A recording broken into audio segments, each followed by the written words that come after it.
Okay, and we're live, but you all know the drill. We got to let the stream breathe just for a few seconds. Make sure we have the entirety of our audience and community dialed into the stream, and we're good. Welcome in, everybody, to the Huddle Up podcast, presented as always by Mile High Huddle, powered by Overtime Media. I'm your host, Chad Jensen, and with me, as always, my partner in crime, my fellow football priest. You know him, you love him. He is Zack Kelberman. Zack, not a whole lot of breaking news to develop and analyze today as far as Monday is concerned. However, there is something that we need to address, and that is the fact that even though we were anticipating it, Cam Newton came off the C-word reserve list. He's cruising for sure to start on Sunday against the Denver Broncos. And as a result of that, and the fact that Bill Belichick has a phenomenal record coming off a bye, the line went from -3.5 favoring the Patriots to -9. Do you think that is too big a gap? I think odds makers are still seeing the Broncos team that started off kind of slow. They're still seeing the Broncos team that had Brett Rippon starting last week. I don't think odds makers are giving the Broncos their due, and I think, of course, they're thinking of the Patriots having an extra week to game plan, getting Cam Newton back, getting Stephon Gilmore back, being at home. I can understand why the line is that high, even though I think it's a little egregious. I think the Broncos are better than Vegas is giving them credit for, but there's no doubt about it now. Cam Newton will start this game versus Drew Lock. And I have a theory, Chad, that the NFL kind of made it happen this way. They rescheduled it to get the best quarterbacks on the field and put the best product in front of the fans' eyes. So whether that happened or not, that's the reality it's going to be on Sunday. Yeah, whether it was planned that way or not, definitely the two best quarterbacks for each team are going to be playing on Sunday. And, Vic Fangio, I'm going to pull up his quote here in just a few minutes and what he said specifically about Drew Lock's prospects. But even if Drew Lock, as far as internally, is viewed as guaranteed to start this week by the Broncos, Vic Fangio's not going to ever at any point until game time announce that. Even though Bill Belichick is smart enough to know which way the wind blows, he's smart enough to realize that, hey, Lock's probably going to play and shape his preparations thusly. Nevertheless, just in case, you never know. And he's going to have to at least have a contingency prepared for Brett Rippon, although it's not like we're talking about, Bill Belichick has to game plan for Drew Lock, which is, it's a task. And Brett Rippon, we're not talking about having to, divide your attention here between, Drew Lock and Lamar Jackson. Right. And you know what? If Fangio is trying to outsmart Bill Belichick, it's not going to happen. He's giving Belichick a taste of the medicine that Belichick invented. And I think he knows Belichick is wise. He's been around the NFL block for years and years and years. He knows Locke is starting this game. He knows if he's getting his quarterback back, the Broncos are going to fight fire with their quarterback. I don't even think Belichick is giving much attention at all to Brett Rippon. He knows the way the wind is blowing, and the way the wind is blowing is toward number 3. This is true. Tonight, guys, we might as well consider this. This is a weird week because, usually when you have a bye week scheduled, that months and months in advance, and you can kind of prepare your content as a publication and as a podcast and as a channel around that. But where we suddenly had to go from expecting right now, this very minute, to probably be talking to you gut reaction style following Broncos Patriots, we're kind of having to go off the cuff and just analyze the topics as they're coming day to day, knowing that the Broncos are going to end up, Zach, going 17 days. Is that correct? 17 days, I'm pretty sure is correct. Yeah, feels like 17 years. So in between games. 17 days. I can't think of a time in which there's been that big of a gap between the Broncos, when it comes to a bye week. That's even though obviously they didn't get a traditional real bye like we discussed last night, 17 days by virtue of that mini bye they got coming off the Thursday game. Hey, that's a silver lining as well. Well, they didn't have to play in a game. They might have practiced, but they saved their bodies from having to play in a game. So that in itself was a bye week physically. The Broncos are one of the most injury-ravaged teams. You can argue the most injury-ravaged team in the entire NFL. So having the extra time off, again, this is why I talked about it on yesterday's pod. It was a blessing in disguise for Denver. I know they got screwed over and they feel a lot of ways about that, but ultimately having a healthier, more talented team next Sunday is more important than kind of just gutting through it today, which would have been. All right, guys. Well, so the moral of the story that we're getting to here tonight is this is kind of an open forum night. It's considered an impromptu Mile High mailbag. So whatever's on your mind, questions, topics, get it in the chat. We will address it, help you exercise some demons if that's what it takes. Questions, super chats, get them in the stream. And we're going to get to that here on the other side of this break. We got to take care of some matters of business. Yeah, guys, tonight's live stream podcast is brought to you by sportsbetting.com. Broncos country, listen up. Gambling is now legal in the state of Colorado, and here's what makes sportsbetting.com a no-brainer for sports fans. First of all, they got sharp odds and low juice. They have in-house bookmakers. They're not a third-party provider of odds. They have reduced juice and the best prices available. Also, a hassle-free bonus, one-time rollover. It means the bonus money is yours after you bet it one time, whereas other sites range from 5 to 30 times. Big difference there.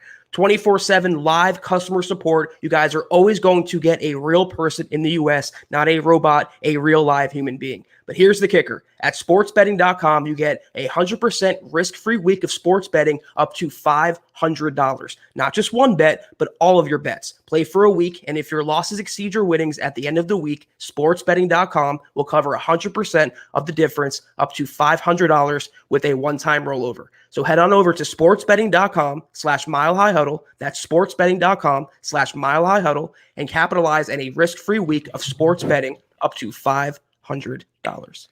You guys got to jump on that while you can. It is a phenomenal deal. And while we're doing our little share screen here, Zach, we might as well unveil the new design on the merch store. Let me first do this. All right, guys, we're going to screw up the entire order of our traditional show here. Draw your attention to the merch store, huddleuppod.com. You can head over there on demand, get your swag on, and get yourself this brand new t-shirt for the ladies out there. It is another superstar design tee. I'll give you guys one wild guess. Who do you think designed this t-shirt? Winner gets a free t-shirt. We'll say that. Winner gets a free t-shirt. John, the first person that gets it right, find them. We'll give them a free t-shirt. This is our newest product on the merch store, huddleuppod.com. And as you can see here, it is navy blue, Bronco blue, with the Mile High Huddle logo, a heart, an orange heart. And if you can't quite make that out because of the size of the screen, it's a little hashtag huddle up in that inside the heart. Very so cool. Very, very let me cool. see here. Let me see here if we've got any. You tell us, John, the first person that guessed it. If they didn't, otherwise, there we go. All right, Miller High Rob is 100% right. It is the Queen of MHH designed this bad boy. And Miller High Rob, you might not want this particular t-shirt for yourself because you are male. I don't know. It's up to you because, it's a heart and whatnot. Hopefully you heart MHH. Hopefully you heart the Huddle Up podcast. But nevertheless, if you would prefer a different shirt, just holler. Either way, reach out to Zach or myself, either on Twitter or send us an email, milehighhuddle@gmail.com with your personal details, your shipping address, and we'll get it out there. Oh, Christy's already got one. Don't worry about that. Christy's already got one coming her way. So winner, chicken dinner. Christy, you did a great job. You knocked this out of the park. And Zach, you know what's really cool about this in particular is this is just pure passion coming out of the community, coming out of one of the community leaders in Christy. We didn't necessarily go knocking on her door saying, hey, come up with a design. She presented this to us and we're like, wow, this is awesome. Can we put it on the merch store? And she's like, yeah, by all means. And here it is. So very talented. Obviously, she's got her podcast going as well on the Mile High Roundtable. Dynamic. Everyone knows Christy and what she means to this community. Yeah, I can't rock this myself. I would break the shirt at its seams, but I just love how sleek it looks, Chad. I love the navy with the orange backdrop, the Broncos colors. I love the text. I love the little hashtag. It's subtle, but it's there. The heart, because at the core, we all have a close-knit community here. I'm not trying to get cheesy or cliche, but we all love each other here. We're all good friends, I would say, in this community. We all know each other. We're all about love and positivity. So it's a great shirt. Go out, guys. If you have a female in your life, if you want to get this shirt, go out and buy one. It's really, really nice. That's right. So shout out to Christy. Great job getting this together. We put the link in the chat stream. So when you get a chance, the ladies of MHH or the dudes of MHH, you can get this for the lady in your life. Go check it out when you get some time. Also, guys, quick reminder, make sure you're following the podcast on Twitter at Huddle Up Pod. And while you're at it, follow the main account at Mile High Huddle. If you have those two accounts followed on Twitter, you're not going to miss anything as it relates to the podcast or breaking Broncos news and analysis. And then as far as the merch store, not everyone can patronize the merch store, Zach. Not everyone's in a position to do that. But each and every person listening to this, whether you're with us live or after the fact, can do all three of these things. Subscribe first and foremost, or follow, whether that's YouTube, Facebook, Twitter. Like this video. That's especially crucial on YouTube and Facebook. And the ultimate litmus test is if you think Zach and I are doing a good job, share this video. If you think we're doing a good job, share this video out there. Help Mile High Huddle and the Huddle Up podcast continue to grow and reach new like-minded Broncos fans just like you. And then last thing here, shout out to our Facebook supporters. If you are one of our great members of the Facebook community and you would like to become an official MHH supporter, we're going to be unveiling additional benefits and stuff that come along with that in the very near future. But if you want to support MHH, just go to facebook.com/Mile High Huddle. You'll see the big blue button. It says become a supporter. Click that. You're in like Flynn. And it's a mile high salute to our MHH Facebook supporters. We love you guys and appreciate you. All right. What's up, Levi? Let's see. We got a couple of super chats ready to roll here. I don't want to miss. There it is. There's Levi right here. Jumping in. Really appreciate your generosity and support, Levi. It has become a daily show of love and support and appreciation for what we're doing here. And it just means the world to Zach and I and to John. So thank you, my friend.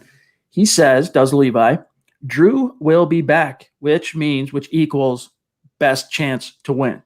Zach, as I wrote many times last week, actually, when trying to, I was predicting Drew Lock was going to play tonight before they ultimately rescheduled it to week 6. I said, look, who do you think the Broncos would rather start on the road, a healthy Drew Lock or a healthy Brett Rippon?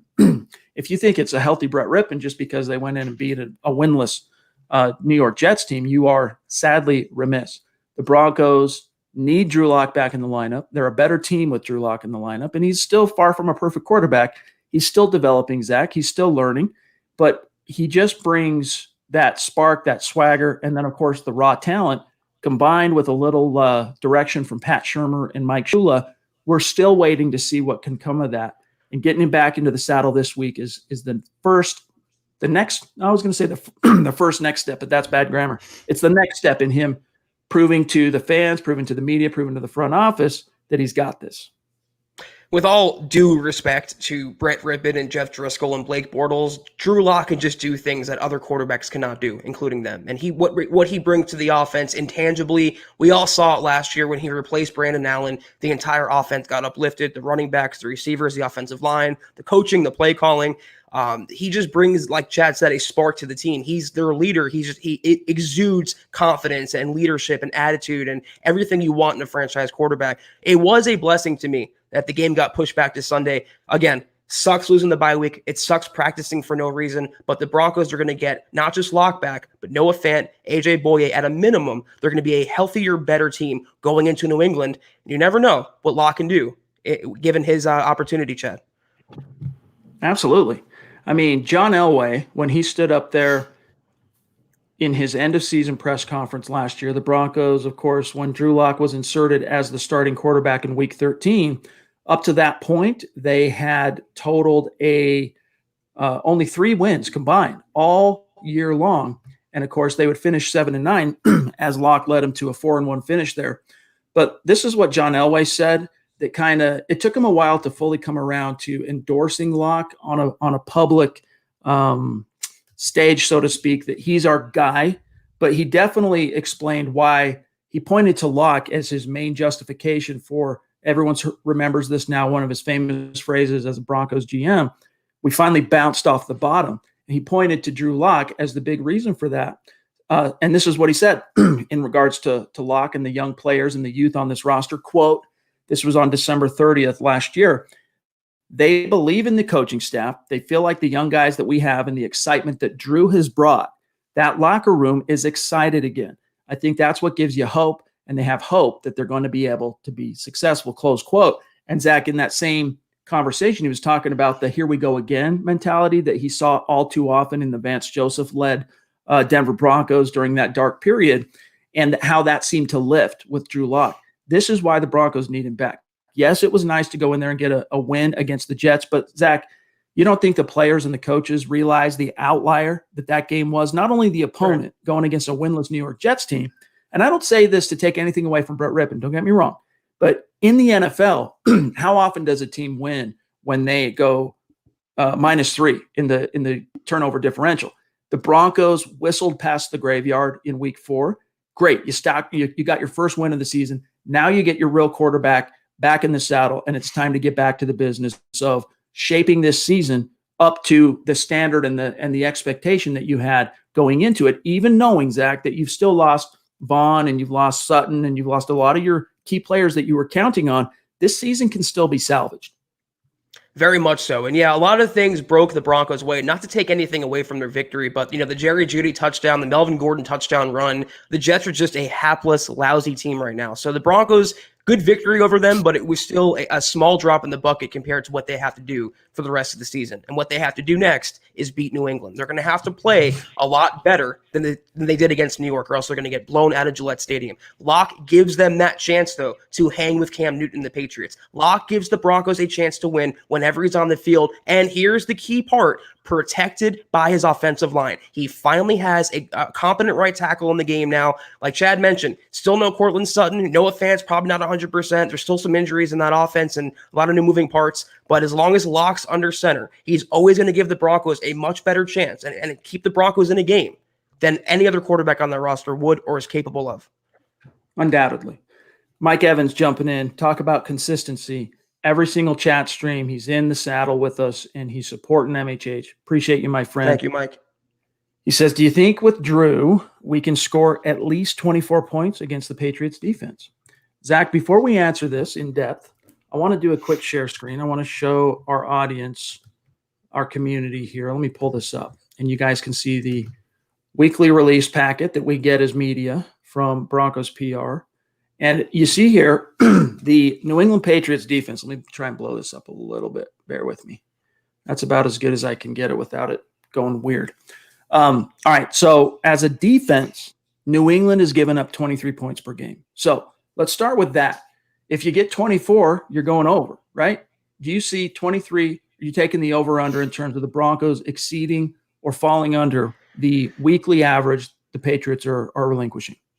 With Locke playing and having Phillip Lindsay back and having Jerry Jeudy and having Noah Fant, I don't know whether I'm willing to predict a certain number, but I feel like the Broncos are capable. And if you asked me the same question with Brett Rippon starting, I would definitely say no. But I think the Broncos are for sure. This New England defense is not what it was a couple years ago. They're very susceptible, and they're leaky in their secondary, Stephon Gilmore aside. So if the Broncos are aggressive and have a vertical offense and not an east and west offense, if they're aggressive and they push the right buttons with a healthy Lock under center, they could definitely match or exceed 24 points in this game. I'm trying to remember exactly here. Bear with me one second. Let me see if I can find this. What the Broncos finished last year on oh no, that's 5. I'm all the way back in 2019. Bear with me one second here. Let me see if I can find this. Here it is. Season in review for the Broncos. So last year, and this included, of course, Drew Lock, final 5 games as the starter. Where is it? Broncos finished averaging as an offense 17.6 points per game. My gosh, that is putrid. That's with Drew Lock scoring 23 against the Chargers. What was it? 37 against the Texans. Of course, it was only 3 or whatever it was against Kansas City. The next week against Detroit, wasn't that a 16-10? And then another tight game against the Raiders. But either way, the fact that they scored 37 in one of those games and they still only managed to bring it up to 17 points, that's how bad the offense was last year, which kind of gives you a window into why Vic Fangio felt a little push to maybe make a change at offensive coordinator. But look at the quarterback too. I mean, yes, absolutely. Flacco. No doubt about it. I mean, Flacco was bad. Brandon Allen was bad. But that brings us back to today, which is the Denver Broncos currently through 4 games are averaging 20.5 points per game. So with 3 different quarterbacks having started for this team in the first quarter of the season, they're still averaging, Zach, 3 points more than they finished last year. So with Drew Lock, look, that was the Tennessee game, I think, was a little bit of an outlier because it was the first game of the year and it was such a weird offseason, such a weird training camp, no preseason. It was just an outlier. I can't judge what to expect from Drew Lock in week 6 based on week 1 at Tennessee. I do think this is a Broncos squad, to get back to answering Mike's question here, that can get to 24 points. Right now, if I'm taking an over or under, I'll probably take the under, but I see them around 23 points, somewhere right there about what the Patriots are relinquishing on average right now. And so, but look, if Brett Rippon can go on the road, East Coast, and get 37 points, granted that was the Jets and the hapless, very devoid of talent defense that the Jets have, Zach. It's Belichick. He's coming off a bye. The Patriots are going to be postured as the Goliath here. And that's kind of how Drew Lock likes it. He likes being the underdog that no one really sees coming. Think back to that week 14 trip to Houston. I could see something like that taking shape, but it would take Drew Lock really coming out swinging and on fire to kind of produce a statement, make a statement as he comes back from being hurt. Yeah, but let him hate. But, the fact that we're complimenting the Broncos averaging 20 points, it says more about how putrid last year's offense was than how good this year's offense is. I will say, though, look at the defenses the Broncos faced the first 3 weeks. Arguably 3 of the best defenses in the entire NFL. The Titans, the Steelers, and the Buccaneers. It's not an easy task for anyone, let alone a young offense with a young quarterback, and the injuries and the offensive line play. I'm encouraged. I think the Broncos actually can win this game at 24 points. I think that would do it if they got to 24. I believe they can limit Cam Newton's passing and his rushing. And if their defense is called correctly, and if Fangio manages this game correctly, 24 might be enough to escape with the victory. Carlos jumping in on Super Chat, a name that is becoming increasingly familiar to us on Super Chat. Thank you, Carlos. Appreciate you, my dog. He says, Cam or no Cam, rooting for a dub. Somos chingones?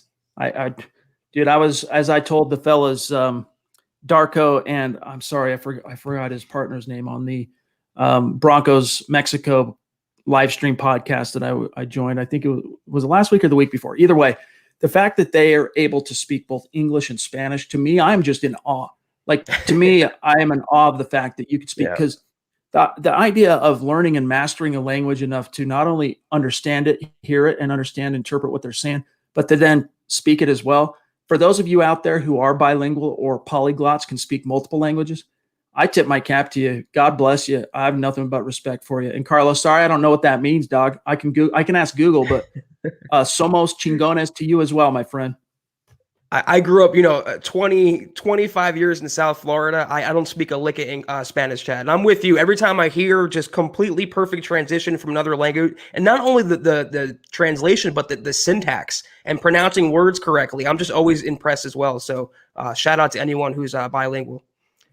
We're seeing here from Mike. Appreciate you, my friend. Appreciate that sentiment. Greg says he's having a problem with the pod. I don't know if you guys on Facebook, he's one of our Facebook viewers. If you're having a problem with the live stream tonight, let us know, because we'll try and tackle that and figure out what's going on. Because we're flipped around. Maybe it is, but keep an eye out for that, John, if someone else. Here he is. This is Darko. This is my friend Darko, and longtime listener of the show. He's got a picture of Bubbles from the hit Netflix show Trailer Park Boys, but don't let it fool you, because he's a great drummer. He sent me, in fact, hold on, let me grab it.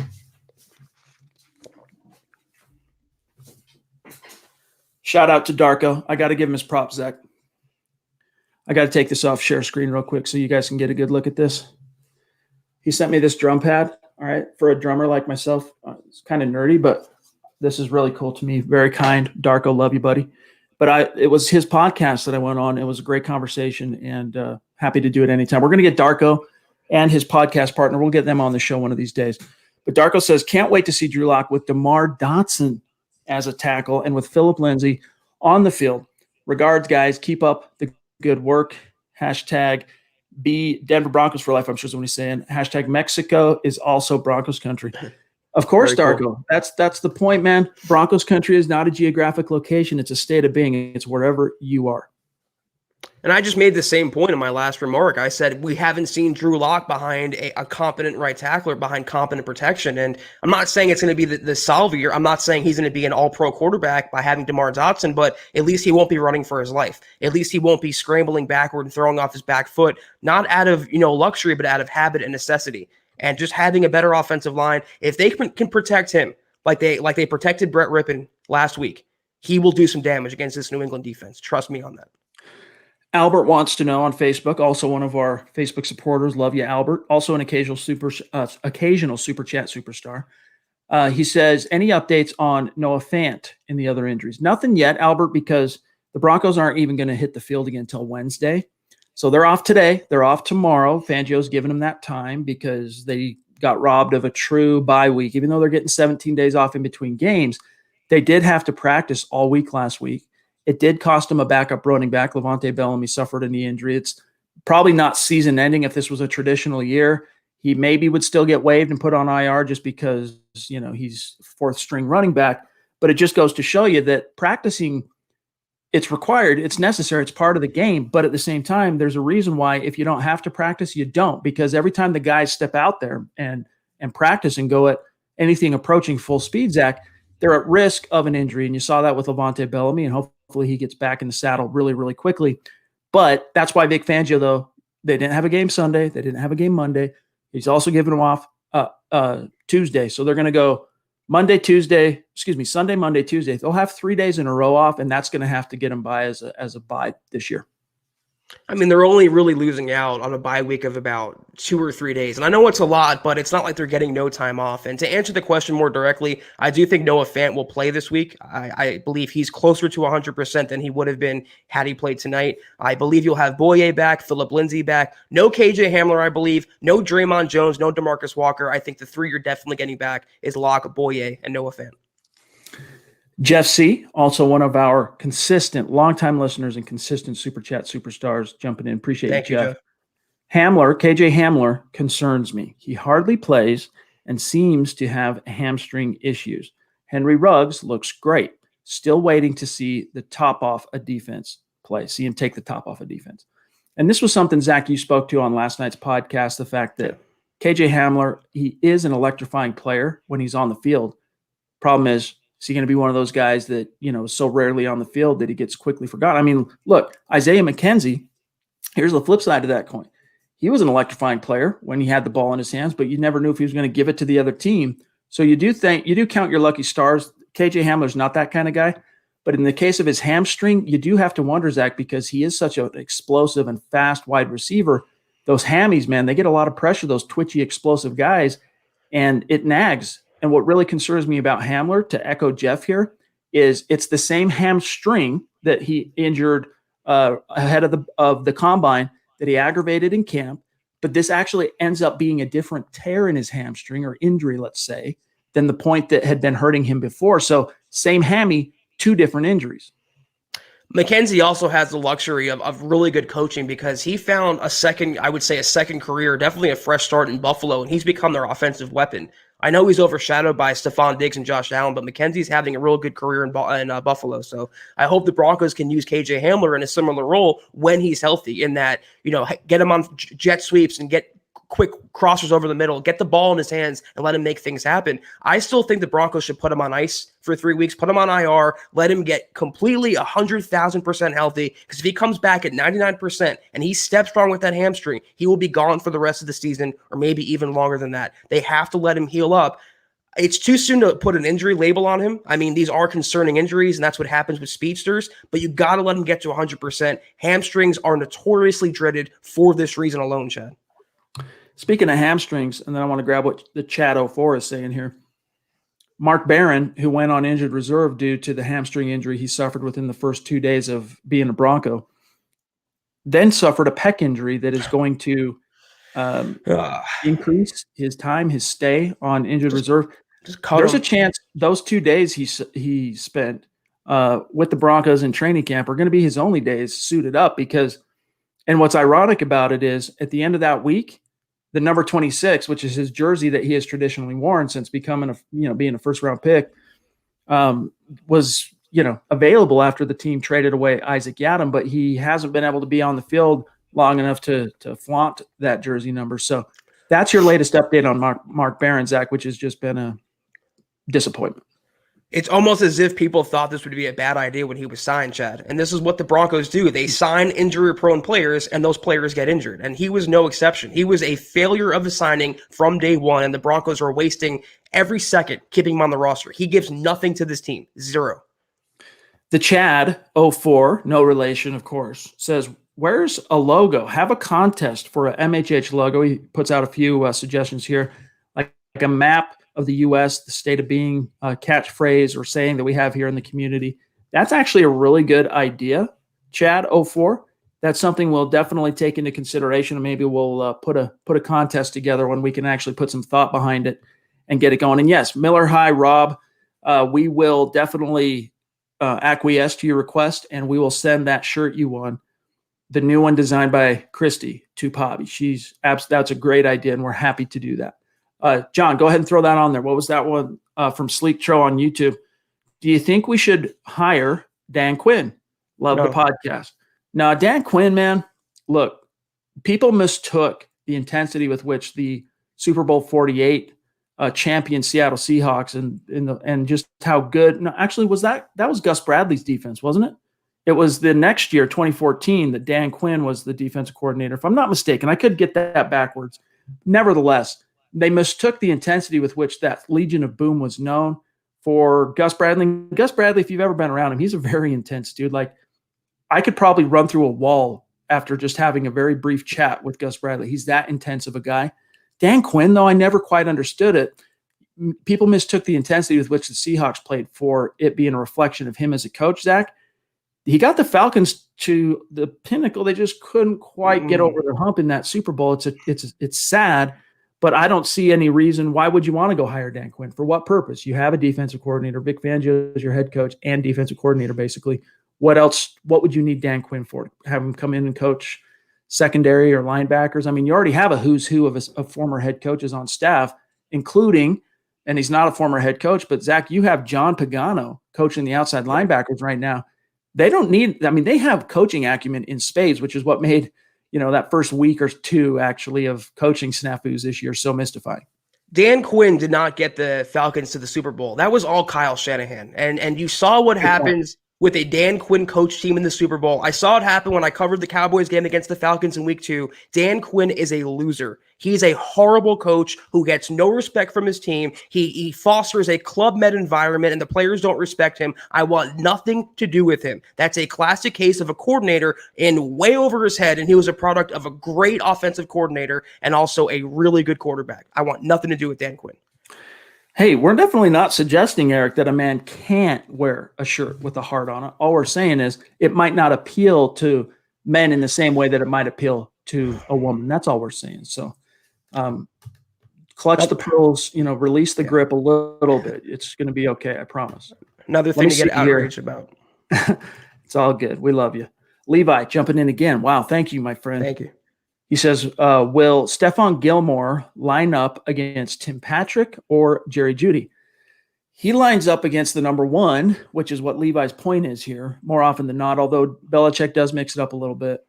I would guess it's going to be Jeudy, but I could be wrong on that because Patrick really has emerged. And for the coaches who are watching the film and seeing the ways that they're using Patrick and the routes that he's running, it could end up being more of a focus on Patrick as the true X receiver in this scheme.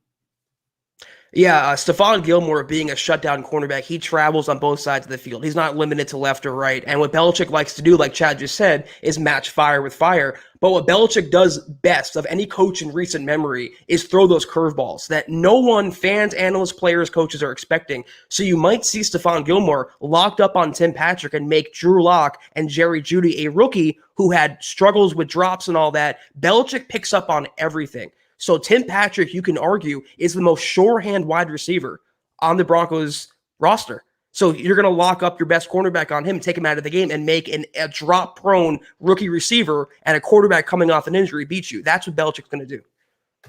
By the way, Eric also had the question, what's the ETA for Hamler? I haven't heard. We don't really have an ETA for Hamler. All we know is they haven't put him on injured reserve for a reason.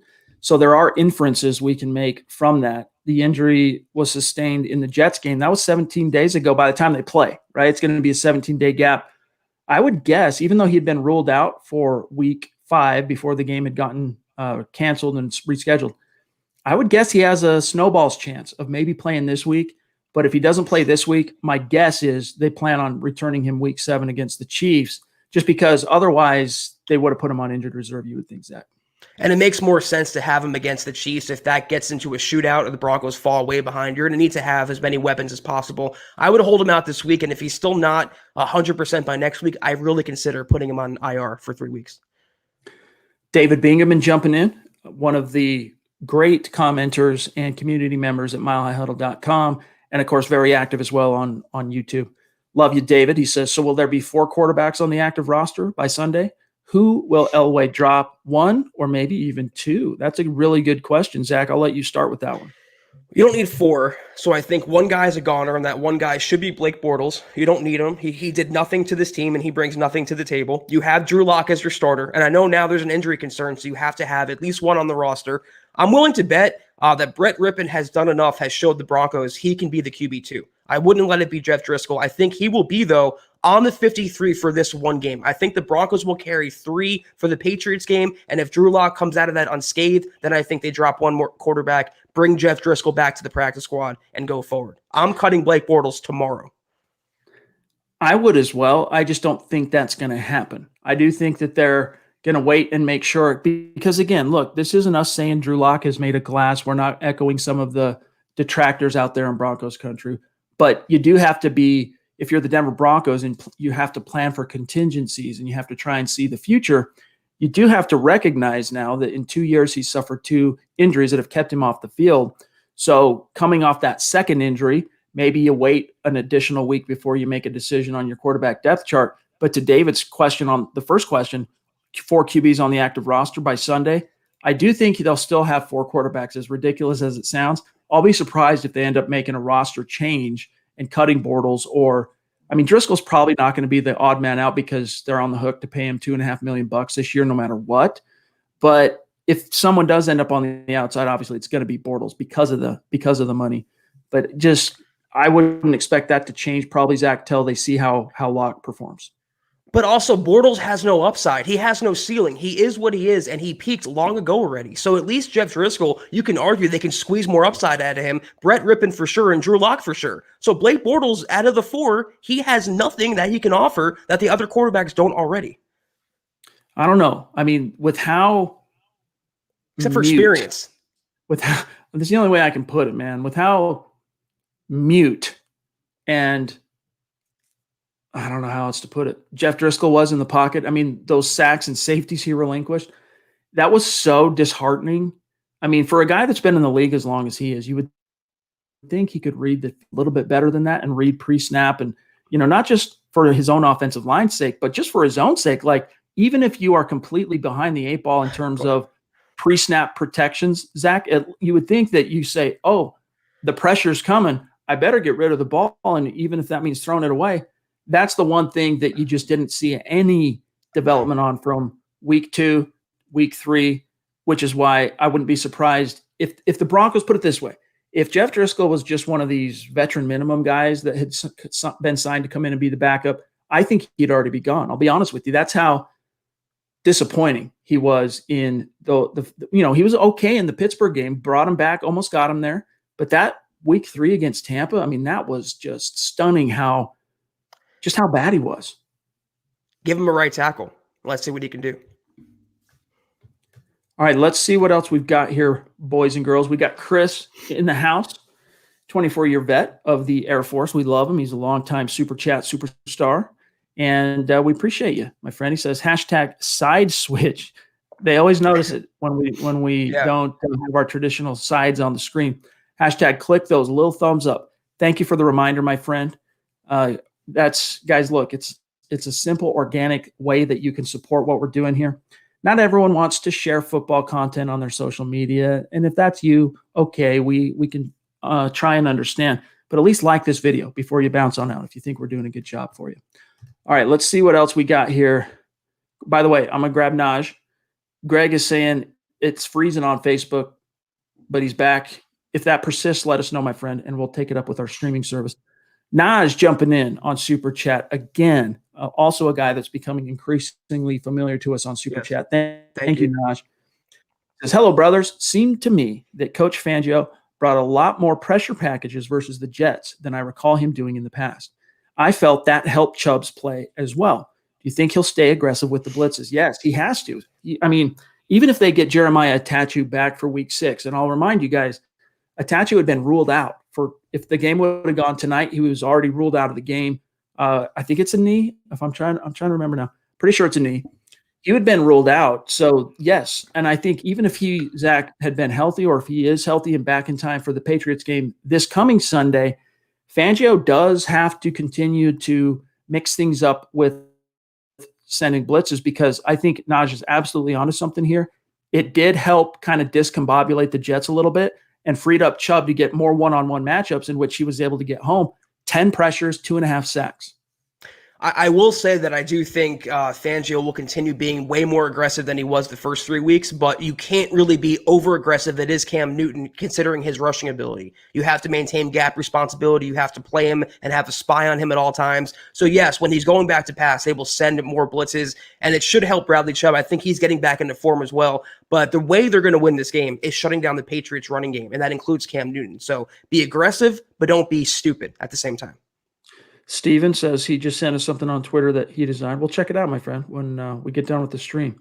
WE jumping in. Appreciate you, my friend. Also, so consistent, longtime superstar and listener of the show here and member of this community. Who do you think walks next season between Shelby Harris, Justin Simmons, and Phillip Lindsay? Assuming we pay Bowles, who stays and who goes? Thanks always. As always, #huddle up. Well, first of all, Lindsay's not going anywhere. He's a restricted free agent next year. The Broncos are going to tender him. He's here unless they trade him, right? That's always a possibility, and especially if things continue to go well with Melvin. But I do think they're going to ride out both running backs through 2021 and then make a decision on which one of the two running backs to keep. So the question here really, Zach, comes down to Shelby and Simmons. I think that the sentiment is clear. If the Broncos have a loyalty, it's to Justin Simmons, even though they didn't give him that long-term deal. Right now, if it's just based purely on what have you done for me lately, it's Shelby that screams, I should be the one that sticks around. Simmons up to this point has, I think, categorically been the biggest disappointment of the year for the Broncos. I don't think any of these 4 guys, Bowles included, is a lock to get re-signed by Denver. Not just considering the Broncos' apprehension toward locking in their own in-house guys for whatever reason. None of them so far, you can make the argument for Bowles, even though it's kind of premature. None of them warrant a long-term, potentially market-setting contract. Shelby Harris, there's someone in the organization who doesn't believe in him. And after the comments for a long-term contract, and after the comments he made about the bye week, and Fangio responded with his moaners comment and his B-word comment, I just don't think that rubs him the right way. And I think Shelby Harris wants to get paid. I don't think he's going to give the Broncos a hometown discount. I think he's out to get his long-term deal. And in a normal offseason next year, I think he will get that. They have Draymond Jones. They invested in Jurrell Casey. As much as I like Shelby Harris, I just don't see the Broncos ponying up, 13, 14 a year. Justin Simmons, that depends on his play. I think the Broncos are hoping he has a mediocre year because it would lower his price tag dramatically. And they could save, $3 million than they were considering giving him prior to the season. Of those 4, assuming Bowles does get signed, I think Simmons is the most likely because he has the most upside in a position where it's more importance in a Vic Fangio defense.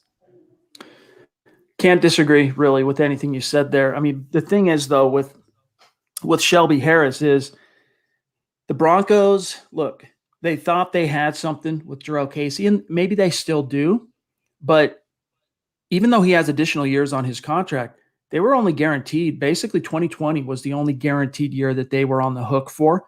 I would not be surprised if they move on from Jurrell Casey at the end of the season. I'm not predicting it right now. I'm just saying if Draymond Jones comes back and plays well, DeMarcus Walker, I still think is for the most part an afterthought for this team for whatever reason. But Shelby Harris should become a core building block part of this defense. I mean, what more does the guy have to do? Right. I get it that he's not the greatest run defender, but he's good enough. And what he brings to the table in terms of the clutch gene and as a pass rusher, I mean, it's not something that can be taught. It's hard to find in the league. The legends of Shaw Brothers, a name we do not recognize on Super Chat, jumping in. Thank you. And welcome. Yes. He says the Broncos can really get blown out in this game. Well, yeah, I mean, there's always that possibility. Yeah. But Zach, let me really quick, let me go back to the share screen here on something I want to show everybody on the matchup with the Patriots here. So let me bring your attention to their rushing defense. So you see these green, if it shows green, that represents a top 10 statistical mark. So the Patriots in all but 4 key defensive categories are top 10. The 4 in which they're not top 10 currently ranked are yards per play, bottom third, net rushing, middle of the pack, in fact, below average, they're at 17th. And then sacks, they only have 6, and red zone percentage, they're middle of the pack at 13th. I draw your attention to the rushing yards per game. They're giving up 115 on the ground. This is an opportunity for the Denver Broncos to get their rushing attack going, and if they can counter, bringing it back up here, the Patriots being one of the most prolific rushing offenses in the league. Right now, they're ranked second, or at least they were going into week 5, averaging, Zach, a whopping 100, well, let's just say 180 yards per game. But they're going up against a Broncos defense, all right, that relinquishes 109 rushing yards per game. So if this is a case of, Zach, the unstoppable force meeting the immovable object, who are you taking? The Broncos and Vic Fangio's traditionally stingy rushing defense, or what appears to be an increasingly prolific Patriots rushing attack? Because therein lies the answer to what he's saying here. Well, I'm going to pivot because I think the best defense for the Broncos is a good offense in this game. If they chew the clock, if they employ the running game with Melvin Gordon and Phillip Lindsay, and they score touchdowns, not settle for field goals, they keep that Cam Newton off the field, they keep that Patriots rushing attack off the field. So the Broncos offense can help their defense out tremendously. Answering the question more directly, it all comes down to how well Fangio coaches this game. He coached better against the Jets than he did the first 3 weeks, but he has to kind of sell out to stop the run, and also he has to be wary of Newton's arm and Julian Edelman and the receiving weapons they do have there. Again, you would like to have Jarrell Casey in this game, Von Miller for sure. You know, you'd like to have the defense at 100%, but they can stop. If they sell out, they can stop the run. I'm not saying they will, but they can at least limit the running game. It's up to the offense, though, as it always is, Chad, to put enough points on the board to help the defense out.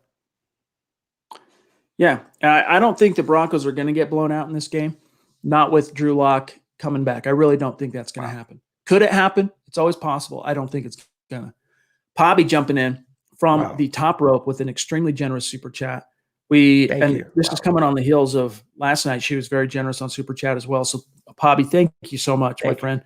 Yes. You mean the world to us, and I hope you know that. I think you do know that. And yes, we'll get that shirt out to you ASAP. She says, thank you, Miller High Rob, for the shirt. It'll be a very special gift for me because it was designed by Christy, and then in parentheses, a woman. Thank you again. Go Broncos. Just very sweet. Thanks so much, Pobby. And yeah, we'll put that in to be shipped to you as soon as we get off this stream. And then Christy jumping in, showing some love on Super Chat. The Queen, we all acquiesce to the Queen here. She says, thank you for debuting the logo, guys. Glad you liked it. Great pod. Go Broncos. Much love to the great women, the great females in this community. Yes. Salute. Speaking of as well, real quick, I'm not going to read this, but Lynette, very sweet. Glad to hear your story of becoming a Broncos fan. Shout out to you as well on Facebook. All right, let's grab this one here from JFig Vids. Welcome. Name we don't recognize on Super Chat. So welcome and thank you, my friend. We win 28-17. The defense shows up. Simmons and Kareem Jackson both wake up, and all 4 touchdowns come from Locke. Broncos country, baby. Hey, I love it. Bullish, optimistic. I mean, Zach, that's what the Broncos need. They need Drew Lock to come in and do franchise quarterback things if they're going to beat a Cam Newton-led Bill Belichick Patriots squad.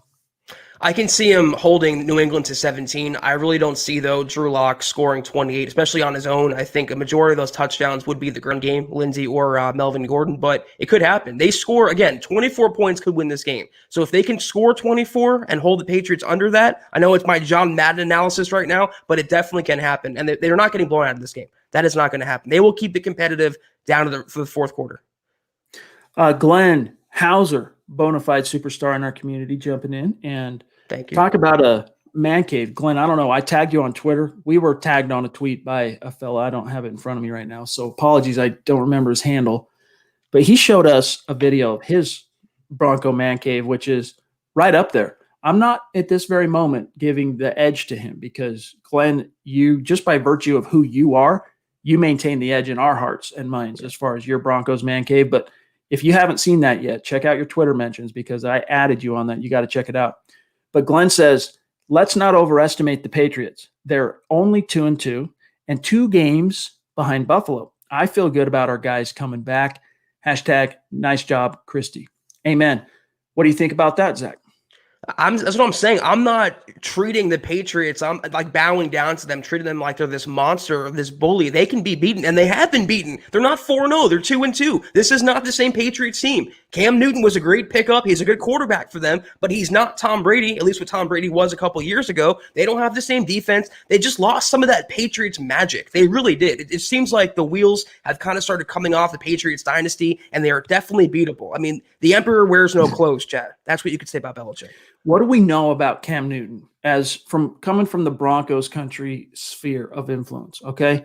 Every time the Broncos have crossed paths with Cam Newton, first of all, they've never lost to Cam Newton. Now, there's always a first time for everything. Don't get me wrong, but they've never lost to Cam Newton. And Cam Newton, we've seen it every time we've encountered him. If you stop the run and put the onus on him to win the game with his right arm, and you put everything on him, more often than not, he's going to come up short. It doesn't matter if it's going against the Broncos or not. So that's why for Vic Fangio and company, they are going to sell out to stop the run. They're wise enough to know that you got to get Devontae Bosby and keep him. He already said he's going to be much more involved in the nickel. There's a chance you get AJ Bouye back. And then, of course, Michael Ojemudia has been playing really well. Hopefully, Bryce Callahan can continue to bounce back playing in the nickel more. So you got Ojemudia and Bosby on the outside. This is assuming Bouye isn't able to quite come back fully. And Callahan in the nickel. I'm confident that if you can stop the run, those 3 guys can hold their own against Cam Newton's Patriots squad. And the Legends of Shaw Brothers says, Locke not going to shred this Patriots defense. Do you think Bill Belichick's going to let Locke beat him? You're going nuts. Hey, man, I don't think Bill Belichick, in terms of, look, he deserves all the credit in the world for being, the most prolific head coach of the modern era. Some people, John Elway even said he's the greatest head coach in NFL history. I don't know if I'd go quite that far with John, but, John really respects the rings, right? That's what ultimately matters most to John Elway. Bill Belichick, phenomenal defensive mind, but let's not pretend like he's infallible, Zach.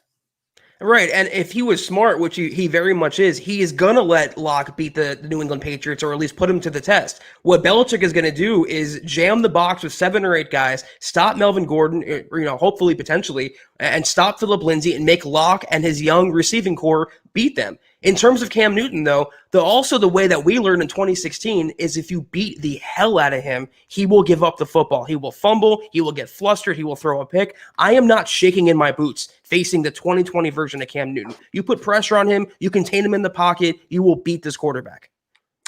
Eddie Vasquez, we're going to grab Eddie here. And then, Joan, I'm going to grab Benjamin Flores on Facebook at 6:52.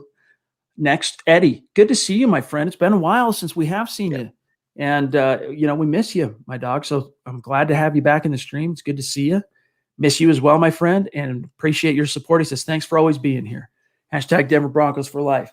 Yeah, dude, we'll always be here for you, dog. And, life happens and jobs, so a lot of our listeners reach out to us, Zach, privately and also in the streams and let us know, hey, we can't always make every single live stream, but we're listening to every single podcast on demand. We don't miss a pod. But it's always sweeter, Eddie, when we can have you in the live stream. So thanks for the support, my friend. Benjamin Flores brings up a really good point. Another silver lining to the Broncos getting rescheduled from week 5 to week 6. Do you think Nigel Bradham will be ready to go by Sunday? Zach, I definitely think he's going to be in a much more fortuitous position to make a contribution in week 6 because, he's on the practice squad. So the Broncos can game day elevate him and see, utilize him in some nickel packages, see how it works out. I think he's more likely to play a role in week 6 than he would have had this game taken place earlier this afternoon. Yeah, I'm with you on that. He might not start, but the Broncos have to get him in the defense and get him some snaps in a regular season game because he can be that coverage linebacker solution they've long been seeking. Not a 3-down guy necessarily, not a great run stuffer, but the best linebacker the Broncos have in pass coverage. So I think he will play, and by week 9 or week 10, I think he will be the starter at ILB. I don't know who this particular Facebook user is, but he says, I was reading a comment on Mile High Huddle, and the guy said, if Drew Lock, doesn't work out for us, he wants Matt Ryan to come here. Shake my head. Shake my head indeed. Like Matty Ice, as they call him, he's good for 3,500 to 4,000 yards passing, 24, 25 TDs, but he's never going to get you over the hump. He's already peaked, and the Broncos don't need that. I don't want any veteran quarterback, Matt Stafford, Matt Ryan. The only one I'd be interested in, especially coming off the injury now, is Dak Prescott. You put Dak on this team, a healthy Broncos team, they win 12 games, I believe. Amen. All right, couple more guys, and then we got to get out of here. We got to keep tonight's stream a little bit tighter than we might usually. But we got Viagra that just jumped in real quick, and I saw it and grabbed it. He says, appreciate you, by the way. Thank you. Multitasking between watching Monday Night Football and Huddle Up. Love it, dude. Thank you. Gotta say, Justin Herbert looks like the real deal. What is the bare minimum for Locke to be the franchise guy? Zach, you tee off on this one. What does it take to prove that? Well, what do we always judge a player on? Wins. And I think the bare minimum is if he can show the Broncos, he can lead them to success. He can lead them to victory. Not saying he has to rattle off 10 straight wins, but he has to show the Broncos can win because of him and not in spite of him, as it's been the last 5 years or so. At the bare minimum, you already have the intangibles. You don't worry about that. But I think he has to show he has to be available too. He has to stay on the field, shake the injury-prone label I guess he's developing, and he has to just show he can be a natural leader of the team. Justin Herbert, he has that pedigree that Drew Lock doesn't have. And he's doing well right now with the Chargers. He has the benefit of good coaching. And now that Lock, hopefully with a better offensive line, if Pat Shurmur coaches to Lock's ability, he can show he has the talent physically to be the franchise quarterback. We all know intangibly his mental approach to the game, his leadership, his confidence, that's all there. As long as he stays healthy and the Broncos can win on the strength of his right arm, I think that's a franchise trait he has to show Denver. Carlos jumping back in. Appreciate you, my friend. He says, by the way, thanks for the show, Carnal. Always good stuff. Thank you, Carlos. Thank you, Carlos. I echo Zach, though. I mean, basically, Drew Lock just needs to keep doing what he does in terms of when he's been on the field. All right, look, 7 starts, 6 games fully that he's played for this team. And he is what? He's 4-3 as a starter officially, even though he didn't finish. He barely even played in the week 2 game, but it still counts on his resume as a start. So if he can come back in, the Broncos are sitting here at 1-3.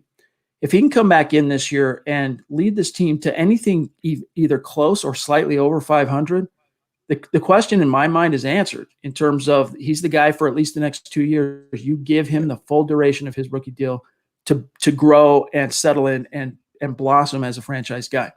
As far as statistics go, look, I don't care, to be honest with you, what the statistics are. I care about the win-loss. And I think Drew Lock can bring that for this team, even with the losses they've had on the personnel side due to the injury bug. I still think Drew Lock can come in and give a spark to this team. You're getting Phillip back. You're getting Bouye back very, very soon. You're going to get Fant back. Good chance this week. You're getting Draymond back. You're getting DeMarcus Walker back. So some interior pressure comes back for you. That's a thing that's been a problem for this team outside of Shelby. There's been no interior pressure, which is another reason why Fangio has had to send the blitz increasingly from the linebackers and not so much the safeties, but the linebackers to really get pressure on the quarterback. So, you're not going to get Von Miller back unless this team is relevant in mid-December. You're not getting Sutton back, but there are a few players that can still come back and make a contribution and help Lock salvage this season. Kenneth Booker jumping in. Appreciate you, Kenneth. Thank you. With the super chat, bona fide superstar in our community. And I think he's up there on we have our MHH Mount Rushmore is etched out of the Rocky Mountains. Okay. So our mountains are bigger than those of the Midwest, obviously. Right? Not a lot of mountains in the Midwest, but you get my point. There's a lot of room on MHH Mount Rushmore, and Kenneth Booker has worked his way up there. Love you, buddy. He says, any inside linebackers, free agency that we can go after in the offseason. Zach, off the top of my head, I can pull up Spot Track, but their site is so slow. Let me just see real quick. Let me see. I'll I'm trying to think. Yeah, while I'm pulling this up, anything that comes to mind, go ahead and spit. But It's too premature for me to look at that. I have no clue. See. If this updates like it should, we can have a conversation. Otherwise, Kenneth, we might have to circle back on that one. 2021, I'm seeing Avery Williamson, Denzel Perryman, Gerard Davis, Mark Barron, Reuben Foster, B.J. Goodson, Craig Robertson. I was a big Craig Robertson guy when he was still in his prime, but he's 33 now. Those are all injury concerns. Denzel Perryman was a great linebacker for the Chargers, just can't stay healthy. He was the only one who jumped out to me. Reggie Ragland, they're showing as a free agent next year, unrestricted. It's hard to say. Give us some time on that one to do maybe a little more research, Kenneth, and we can holler back at you. Yeah, that's right. Happy Thanksgiving to our Canadian members of the community in Broncos country. It's Canadian Thanksgiving, so thank you for that reminder. That's right. Canadian state of being, baby. North of the 49th parallel. We love you. Dennis Woods in Michigan, close to the 49th parallel. Not quite, though. Jumping in. Very consistent. Key member of our community. Much obliged and much respect to you, Dennis. He says, heading to Denver tomorrow to visit the kids. As bad as Driscoll is, why wouldn't you get rid of him versus Bortles? Bortles may not bring a lot, but it's better than what Driscoll brings and his negatives. Hashtag Denver Broncos for life. I actually agree with you, Dennis, on this. This is one of the few topics Zach and I disagree on. What I've seen from Driscoll has been so bad that I just don't see it being any worse than I don't see Bortles, if you did have to turn to him, being any worse. You can only have something to gain in my estimation if you did have to turn to Blake Bortles, which hopefully you don't have to. But I think it's fair to say that Broncos are definitely going to cut one of them, Driscoll or Blake Bortles. We can argue about who it should be, but I think one of them will get the axe the next, week? Yeah, within the next week of real time, 2 weeks tops, it's one of them's gonna be hitting the bricks. And usually you follow the money. In that case, the Broncos have less to lose by parting ways with Blake Bortles. Adon, our friend and key member of this community, Super Chat superstar, and also one of the co-hosts on the Mile High Roundtable podcast, jumping in. Appreciate you, my friend. And he says, Christie's logo looks awesome. Hashtag MHH, hashtag state of being. Really appreciate that, Adon, my friend. Good to see you, and we concur. That's why it's up there. Lupe, you want to see it? Lupe wants to see it. Let's show the design real quick and then we got to bounce out of here, guys, for tonight. Hopefully we haven't missed anybody, John. If we have, let's get them queued up. This is the new shirt we unveiled tonight, right before we went live, designed by Christy, the logo. The Mile High Huddle, Broncos orange and blue. You got the orange heart. And then in the heart, it's hard to see probably from the size of your screen right now, but it's a little hashtag in white that says Huddle Up. So it's a Huddle Up MHH Superstar Design t-shirt by Christy, and it's fire. It's absolute fire. Yes. So, all right. We got to get out of here for tonight, guys. I don't think we missed anybody, but let me double check here real quick. I'm sure John's on it, but we got Roger. Wait, hold on. Let me see. What did Roger say? Roger Goodkey, one of our Facebook supporters, with a point here. Hey, look, Locke is going to be a great quarterback. He just needs to stay healthy and prove a lot of these haters wrong. It's time for Locke to shine. That's the takeaway, Zach. Let's leave let that be the message here that we leave with our community. The biggest thing Locke can do right now is just stay on the field. And if he stays on the field, Zach, that natural talent's going to come to the surface, and it will do good things for this team.